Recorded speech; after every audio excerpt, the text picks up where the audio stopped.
All right, what is going on, everybody? Welcome back to my channel. I really hate making videos like this, but here we are. I was not planning on doing this again anytime soon. But we've got insane Lorcana news. I was also planning on making Magic the Gathering content and other content. I released some other videos. I was not planning on talking about Lorcana for a little bit, but we've gotten our first bans today, which is kind of crazy. Kind of came out of the blue. Was not expecting this at all. Everyone was like, looking at it, going like, all right, this is fake, this is fake. But no, it is real. So, 2 cards have been banned. One of them we kind of expected, or if there was a ban, we expected it. Let me get it here. And yeah, and then the other one, I think, actually is not too crazy in my opinion. It's actually one of the cards that I kind of formulated being hit, and but other people are kind of looking at it as like crazy. So we're going to talk about that. Obviously, like, again, if you're just seeing this, you're new to the channel, make sure to like, comment, subscribe. I don't do videos like this often. Again, I try to reserve it for moments or times where I really can't make like a whole video sitting at my desk like this. So I just do this when I'm driving around randomly sometimes. Again, usually only when I know like kind of where I'm going and definitely being safe and everything. Yeah, so 2 cards being banned. The first one, we'll get it out of the way. Hiram Fortisphere Toymaker. The 4-cost inkable 1/6 that when it's played or when it quests, you draw 2. You can banish one of your items and draw 2 cards. Obviously, since its introduction, one of the most powerful, and I guess since we kind of figured it out, it wasn't always right away. It definitely took some time to figure out Hiram Fortisphere and how to use it. But yeah, just one of the most powerful draw engines in the game. Coming down, banishing a Popsicle or a Fortisphere, and then drawing 2 cards, and then immediately on the next turn, you kind of do the exact same thing. You spend 1 ink to play a Fortisphere or a Popsicle, quest with Hiram, and you draw 2 more. So just that 1 card by itself netted you 4 cards. And I say net, as in Hiram Flower. You have to play Hiram Flower String, you have to remove a card from your own hand to do so. But notice how I didn't, I said +4, and you're saying, oh, well, wait, what about the items that you're playing? Fortisphere and Popsicle both replace themselves when you play them. So they don't cost you a card to put into play, right? So that was kind of the craziness of Hiram in combination with those items, is that it was so free. And again, a lot of decks just started with, 4 Popsicle, 4 Hiram, and all the ways to ramp into it early, right? Tipo and Sail the Azurite Sea, and then just go from there. Right? It was not really, I don't want to say it wasn't creative deck building. I mean, obviously there's some interesting aspects to like how you enable control decks to be in the format.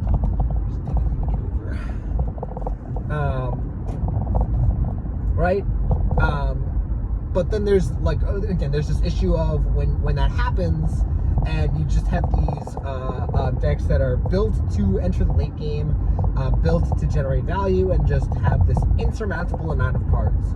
Even earlier on in the Diablo meta of set 4, right? People were kind of commenting on the fact that it was either you had no cards because you were playing against Emerald Steel and your opponent was denying you cards and kind of making like ruining the fun of that with Bucky, right? I should have said say Bucky meta, not Diablo meta. Right? Or on the opposite end of the spectrum, you could have cards if it's just that your opponent had 1,000,000 cards because they were playing Hiram Fortisphere.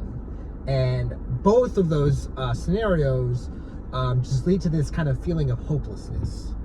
Right? So obviously, like, there were some decks that could kind of quest in the early game and kind of go underneath Sapphire Steel or Ruby Sapphire.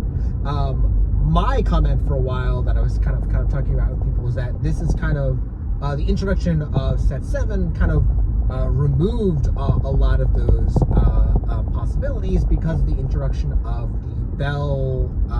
I don't remember the name of the card. The item bell, the 3-cost bell, the apprentice card, right? That card on turn 1, right? You go Popsicle on turn 1 or Fortisphere turn 1, and you just play out a bell, and it kind of removes the ability of a lot of decks to effectively go underneath the Hiram Fortisphere decks. So yeah, so obviously, like, again, Hiram was the card that a lot of people were looking at for getting banned. So there's a question now of, you know, kind of where do the Sapphire decks go from here? Are they going to be able to find a replacement for Hiram Fortisphere? Already have seen some people talk about the Judy Hopps from that same set, I believe. I don't think it works exactly the same way. There is, what's the other one? Monsieur Dark, which looks too weak of a card to me. Obviously, like, there were some decks running Grammatala. I was actually looking at, I know there's the Prince John in Sapphire that can do some similar things to Hiram Fortisphere with the Popsicles, and just kind of be a draw engine. So yeah, we'll see where I go from there in terms of the actual Sapphire deck. And I actually wanted to, you know, and I say, I guess mostly Sapphire Steel in this case, because actually I think that Ruby Sapphire is actually mostly going to be okay, or at least a version of it, and I'll say why, and that's because the other card that got banned was Fortisphere. So Fortisphere being the 1-cost steel item that says, just like Popsicle, when you play it, you draw a card. It was not as good as Popsicle because its ability is less relevant. I gave Bodyguard, and also it cost 1 ink to activate. And that 1 ink activation cost is actually quite quite restrictive.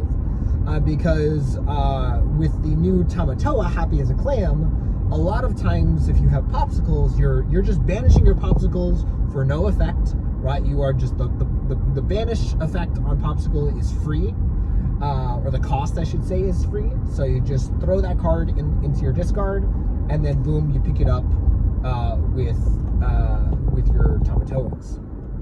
And boom, you have the ability to draw even more cards, just like you did before. So Fortisphere very clearly worse than Popsicle. So a lot of people have been asking this question: why Fortisphere and not Popsicle? And I think it was actually a really ingenious solution. That was the card that I was suggesting, because again, I was not anticipating them to ban Bell, even though I think that the Apprentice Bell is the card that is causing that kind of imbalance. I think that if Sapphire Steel did not have this oppressive card to kind of push down aggressive decks, that more aggressive decks would see play. Sapphire Steel and Ruby Sapphire would still be playable decks, but the counterplay or the counter strategy of going underneath of them would still be relevant. Right now, Ruby Sapphire, you know, doesn't have to worry about aggro decks because, I mean, Sapphire Steel just pushes them completely out of the format. So I think one of the things that makes Sapphire Steel so good and so consistent is that the turn 1 Bell is a lot more consistent, and they just have the ability to close out the game a lot faster because of the extra 4 versions of Popsicle.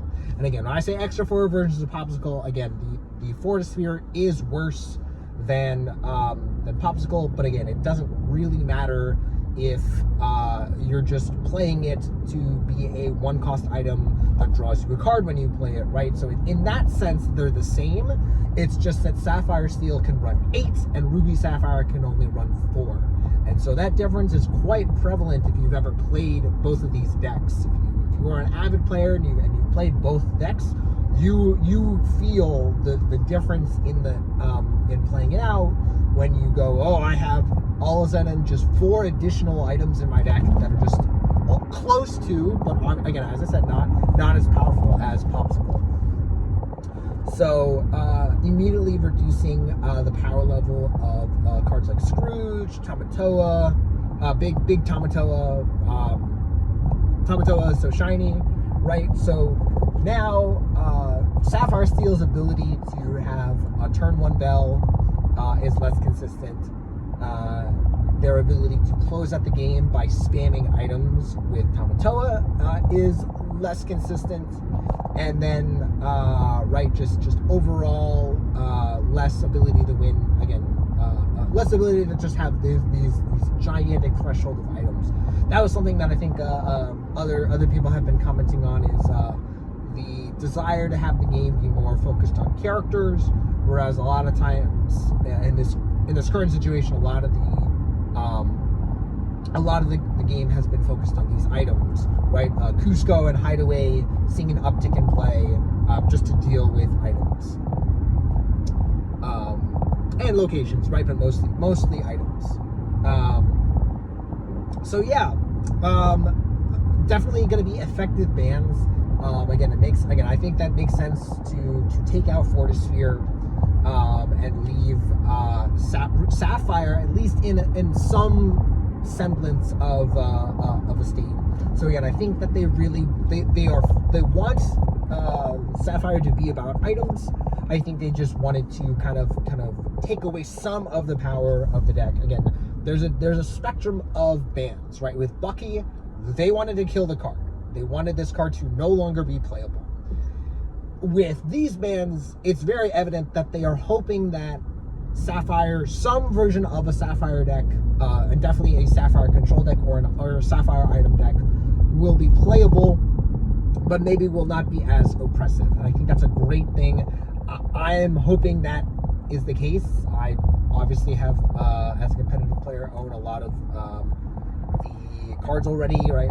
I got my Tamatoas, I got my Scrooges recently, right? So I was hoping to continue to play those. I'm hoping that I can still do that. We'll find out. Speaking of being able to play them, there's been some people criticizing or just kind of laughing at their comments. So in the announcement, I'll link the announcement in the description. You know, they mentioned that this is only for competitive play, right? And that at the casual level, you don't have to adhere to this, again, unless you are obviously, again, preparing or anything like that. It is kind of a silly thing. Again, as of right now, they don't have different formats, right, or anything like that some people have talking about with like rotations and things like that. So again, in practice, right, that statement doesn't mean a whole lot. Again, people at the casual level can do whatever they want. That's clear. But you know, at least they are saying, hey, you know, it's not like you have to like ostracize your friends if they want to play that in a casual setting. Maybe that means something different for like multiplayer, if that's ever like a more supported play situation. And then another thing that I wanted to bring up, you know, kind of in this discussion, and it's kind of related to what I'm doing right now, is the you know, it kind of coming out of the blue, right? It did kind of come out of the blue. Didn't really get a lot of notification for this. Usually, again, in Magic the Gathering's case, they announce the date at which they will be announcing potential bans. That I think would have been a good idea for this. I don't think as far as I was aware, I did not see anything, you know, pointing, you know, that letting people know, hey, on this date we're going to be announcing changes. I just randomly today at work just saw it, and I was like, whoa. Right, and that's important for a couple of reasons. Again, obviously, you know, people have competitive events coming up, and so it's important to know, you know, if things could potentially change on a whim. And in this particular case, they have, because these effects, these bans go into effect immediately. They are in effect today, like right now. And that's kind of crazy, particularly because I am right now on the way to a Lorcana event. I'm going to be playing at the Haven in Orlando, Florida today. I go there every Tuesday, so if you're in Orlando and you are itching to play some Lorcana on a Tuesday, that is where I recommend you go. Not sponsored, no connection, just good store, good people. And yeah, it is a casual night, so it's not like I'm going for, you know, an insane prize pool. But I had a Ruby Sapphire deck built, and now I really can't play it. I might, you know, when I arrive, frantically try to replace my Hiram Flavershims with something, if I even think it's going to be playable. So yeah, I'm not really sure what I'm going to do about that. Right, and that's kind of a rough thing of you know, people not really being aware of when these changes are going to come out. And also had people who just bought their Tamatoas, the Tamatoa Happy as a Clams, and I think that card's still going to be playable, but now people are kind of disappointed that you know, their card, that the other cards that they have might be affected. But I don't think anyone's particularly broken up about Hiram Flaversham specifically. But right when it affects the other cards that you've added to your collection, that you've spent money on, you know, again, I think they are handling it very well, and obviously they know what they're doing, and they're trying to be very sensitive with it. But yeah, I think advance notice always helps in this kinds of scenario. Definitely can't hurt. So we'll see if that's something that they implement in the future. Again, this is also setting a great precedent in that they will do bans. So that's nice to see. It shows they're paying attention. It shows they're committed to competitive balance, right? And yeah, all of these things are good. I think it's going to be really good. I think even as a Ruby Sapphire player and a Sapphire Steel, like someone who just enjoyed playing those decks, even still, like, for the health of the game, like I am for these changes. Again, I think a lot of beginner players seeing these decks dominate can be very, you know, can be very inhibitive, right? Can be very off-putting. So I think that makes sense. The question is, where do we go from here? What do the Sapphire decks look like? One of the things that I'm speculating right now is DKP's version of Ruby Sapphire that I was a big fan of in set 6 has kind of fallen off in set 7, as it's not the best Tamatoa Happy as a Clam deck. It runs a couple of copies. It's not that good, and it also seems to be not great when everyone is running a Long Came Zeus, which again was seeing an uptick in play in response to the amount of Tamatoas going around. So maybe now that Sapphire Steel might be taking a hit, and you know, Ruby Sapphire can no longer run the Hiram Flavershams, there might be a need for the DKP type list, which from the very beginning was not as reliant on Hiram Flaversham. I can tell you from playing the list, a lot of times my Popsicles would be banished to heal my Goofy or heal my Maui Shark, and did not really need the intense draw power of Hiram. Obviously, we also have Grammatala, which is another card that you can put in the mix there to kind of replace Hiram Flaversham. Not as powerful, but still kind of a character that you can put on the board and effectively kind of net you a card, right? It is essentially a 2-for-1, right? You play a 3/3 onto the board, and then you get a new card into your hand. So again, none of those are as powerful as Hiram, but maybe it's good enough. It's still good enough to keep those decks around. And again, I think DKP's list in particular, with Shark and Grammatala, might not, and how far I'll go, right, might not need Hiram Flaversham at all. That again, that's just my speculation. I'm not, you know, don't quote me on that. Again, my hope is that some form of a Sapphire control deck is still playable, and we'll see where that ends up. And that's really all I have to say about this. Again, I know some people are like upset at the developers. I don't think this is anything wrong with the developers. I don't think they could foresee Hiram Flowersham's effect on the game this far in advance. Right, Hiram Flowersham, was released in set 2, right, Floodborn, and only now is it kind of really being looked at as a card that needed to be banned. So, I mean, like maybe in set 6, but really it was only this set, and they handled it pretty fast. I know a lot of people respecting the speed at which they handled it, so I think everything is good. I'm not freaking out. I'm happy with the bans, and yeah, things should be looking up. Excited to see what these changes to the format do for the metagame, and yeah. That is going to do it for this video. Hope you guys enjoyed. And let me know what you guys think of these changes. Are you guys excited? Disappointed? What decks are you looking forward to kind of trying out again that maybe were not as good into these oppressive decks? Yeah, let me know. And again, thanks for watching. I'll see you guys in the next video.